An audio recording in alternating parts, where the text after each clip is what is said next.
Hi there YouTube violinists. Today in this product review, I'm going to be comparing the Leatherwood Bespoke Rosins Supple and the Leatherwood Bespoke Rosins Crisp. And I got these two rosins in my hand today and we're going to go ahead and review them and see which one is the better one. If you're new to the channel, my name is Eric, I'm a violinist. If you haven't done so already, please make sure to hit the subscribe button, hit the bell notifications, that way you get notified for when new videos come out. It also helps me out as a content creator to provide more videos for you. About a month ago, I did an unboxing of the Leatherwood Bespoke Rosins, and actually, as a matter of fact, I got also a custom one, a custom bespoke rosin right over here. But I'm not going to review that one because that's a custom cake that I was given by the Leatherwood Bespoke Rosins team. But today we're going to be doing the Leatherwood Bespoke Supple and the Crisp. The reason for that is that because these are very mainstream rosins, and you can get these two kinds of cakes anywhere. And I'm just going to compare and contrast and which ones I would prefer if it wasn't for the custom one that I got. Let's just do a general overview of the rosin. It comes in this nice, beautiful Australian leather. It also even has a nice Leatherwood Bespoke logo on over here. And what I said in the unboxing video is that these rosins, you know, it's very cool to have in your hand. It inspires me to actually put the rosin on my bow here and actually play the violin. So let's take a look at what will be the Crisp. The Crisp is a beautiful color and it has a nice dark wood. It also says Leatherwood Bespoke Rosins on the bottom. And it's an Australian pine, that's the wood, and all of the wood is handmade. You may see this on the color, but it's like a kind of like a ruby red with a pinch of orange in it. And you can tell that I've been using it, I've been testing it, of course. And we also have the Supple, which is a different color Australian pine. This is the Leatherwood Bespoke Rosins logo, and a different, slightly more orange color in this rosin. My goal for you today is to evaluate these two rosins, and this is a subjective review because rosins and strings and violins, they all behave differently in different climates.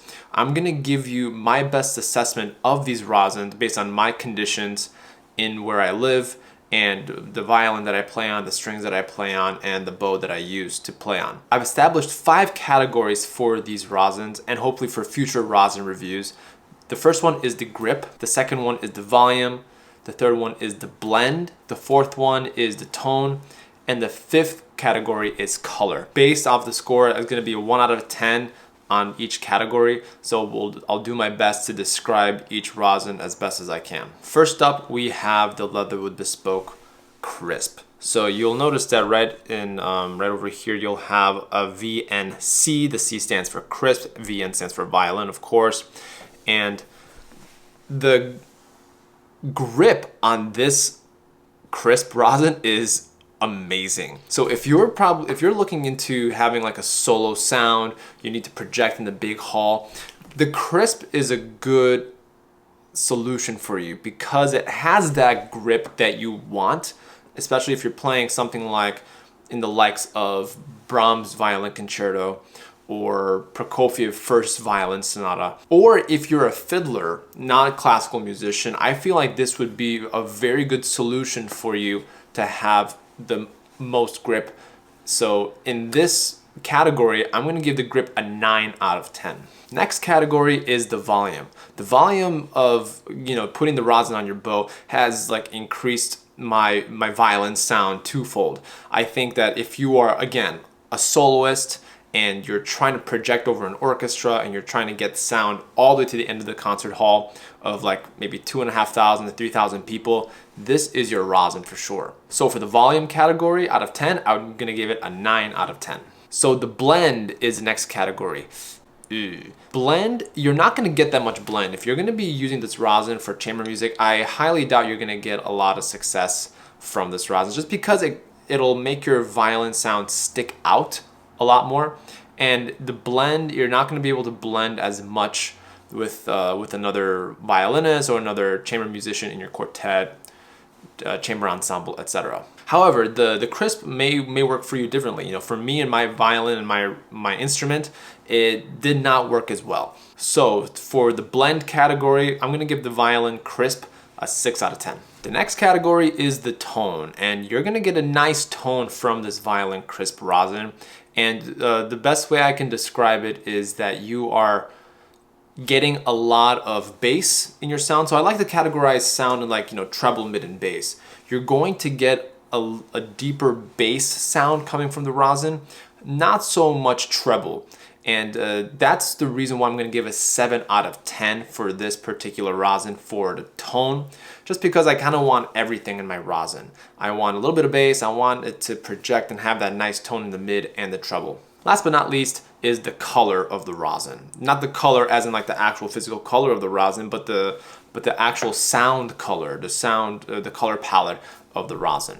And for me, I'm going to give this sound color palette a 7 out of 10. Just for the fact that, again, it's not meant to have a diversity of colors, at least in my personal opinion. I think that, again, if you're a soloist, if you're trying to get a big sound, you might have a variety of colors, but once we get to the supple rosin, you're not going to get as a variety in the crisp. So again, I'm going to give this one a 7 out of 10. All right, so now we have the supple rosin, which again has this nice beautiful red, like more orange color here, and has this nice Leatherwood Bespoke Rosin logo on the back. And this supple rosin took me by surprise. I really enjoyed trying this out and testing it. So again, we have the grip, the volume, the blend, the tone, and the color.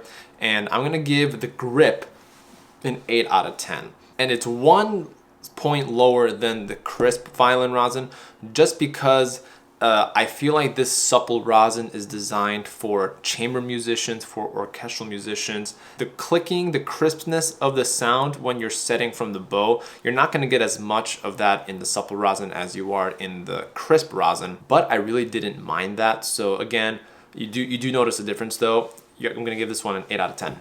Now for the volume.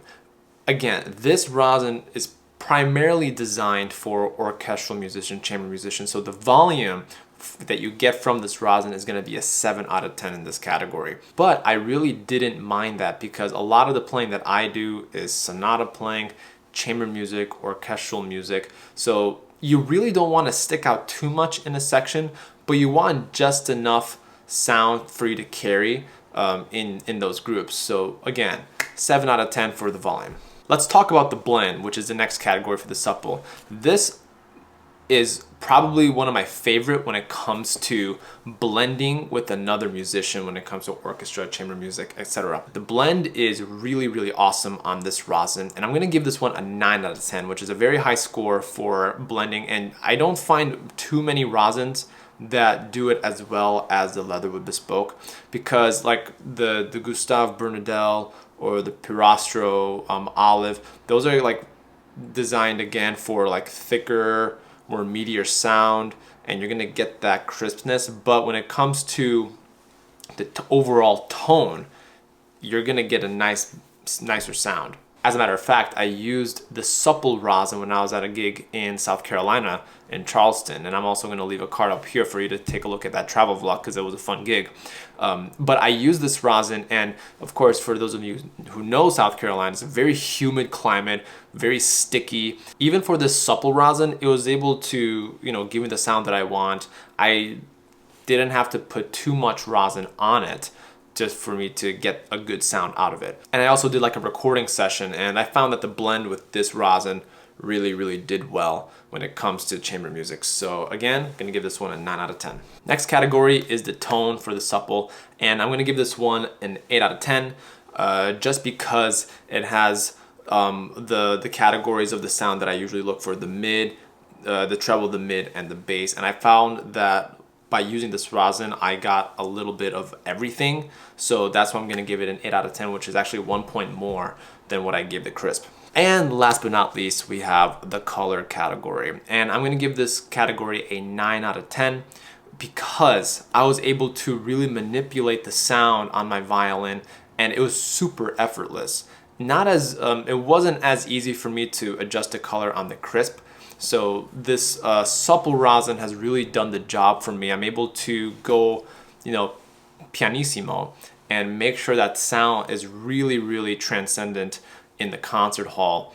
And I think for anybody who is doing sonata playing, chamber music, the colors that you're gonna get on this rosin are gonna be really, really amazing. So I'm gonna give this one a 9 out of 10 for the color.